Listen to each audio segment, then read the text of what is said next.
The Kicks is an all-wheel drive, crossover, or lifted hatchback, whatever you want to call it, for dirt cheap. I'll include a link to the Southtown Nissan's website in the description down below. They're providing us with this Kicks. Also include a link to my car buying guide. Let's get right into it.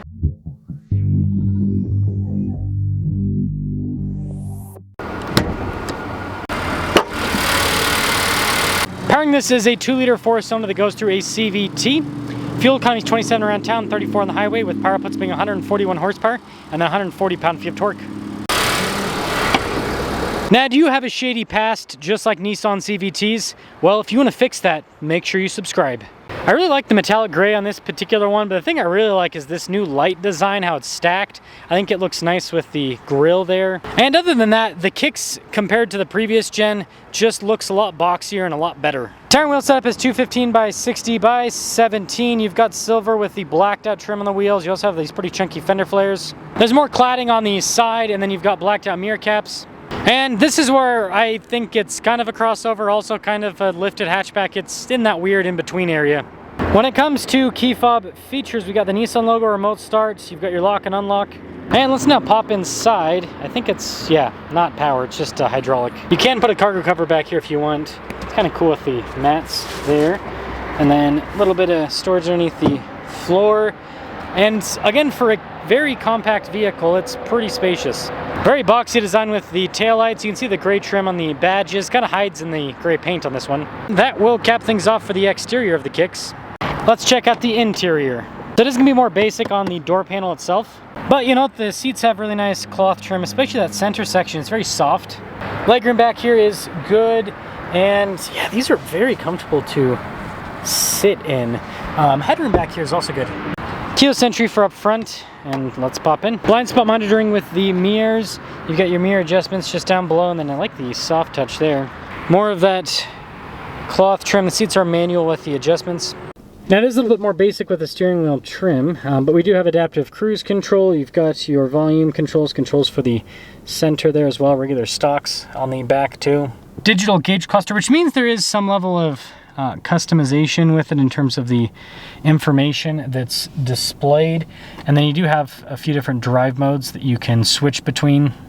Good resolution with the backup camera.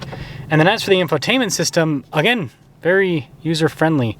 I think that Nissan's done a great job with their newest system. I'm not a huge fan of screens, but I mean, this is great. And it also has Apple CarPlay and Android Auto, or at least Android Auto. I can't remember if it, let's double check. Huh. I swear this has Apple CarPlay too. Maybe I'm wrong. Anywho, there's cloth trim on the dash. You got more soft touch up above. And then we do have physical controls below for the climate.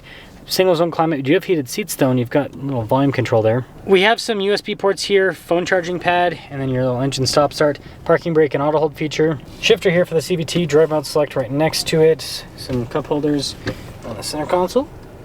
12 volt inside. Nice trim on the top with that. And then just a regular rear view mirror. 2026 Kicks SV all-wheel drive, 28,440. Let's see how this Kicks performs. Set off in the Kicks. A little bit of off-roading, a little bit of testing that all-wheel drive system. Not really, I mean, it's just gravel. No, not too crazy at all. Now, the first Kicks I ever reviewed, the previous gen, was so slow. This actually has power. Now, I'm not going to claim it's a rocket ship. I'm not going to claim it's crazy fast, because it's not. But it actually has power. The Kicks did not have power, but now it does. And with great power comes great responsibility. But really, this also has pretty good fuel economy. You know, for an all-wheel drive kind of lifted hatch crossover thing, again, this is kind of like a Crosstrek. It's Nissan's Crosstrek.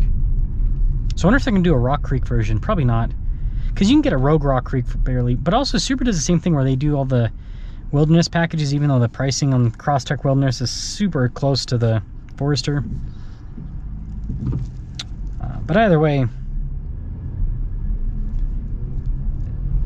it's kind of in that size category and everything. And this is, of course, a car, so it's unibody, independent suspension, front and rear. So going over train tracks, right, you're not going to have the body on frame isolation, but it also handles it quite well. It's fine.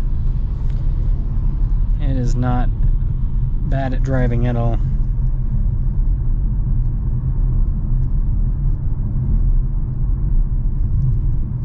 I like the steering too.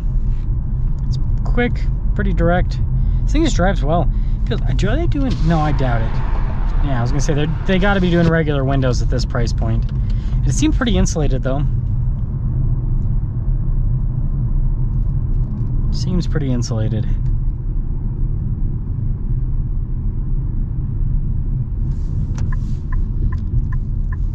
And these seats are very comfortable. Like I said, this cloth trim is kind of funky a little bit, but it's comfortable setup.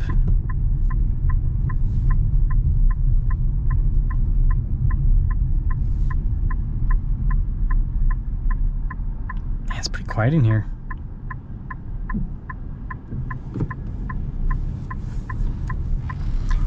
So we'll get one more little, well, maybe in the next century we'll get an acceleration.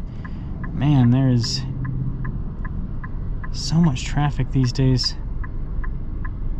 And it's funny, people always comment, oh, it's nothing compared to this place and that place. And it's like, well, I went from literally no traffic. That's what Utah used to be. No traffic, like ever. And now it's all the time. All the time. Yeah, like look at this. More traffic. Terrific traffic. That's what I call it. So either way, the Kicks offers affordable all-wheel drive practicality. It's really good packaging. That's the thing you got to give this credit for, is it's really good packaging. Everyone else in this segment uses, let's double check. HRV CVT, Corolla Cross CVT, Subaru obviously CVT, Hyundai Kona. It depends on the package. Same thing with the Kia Seltos. Just depends.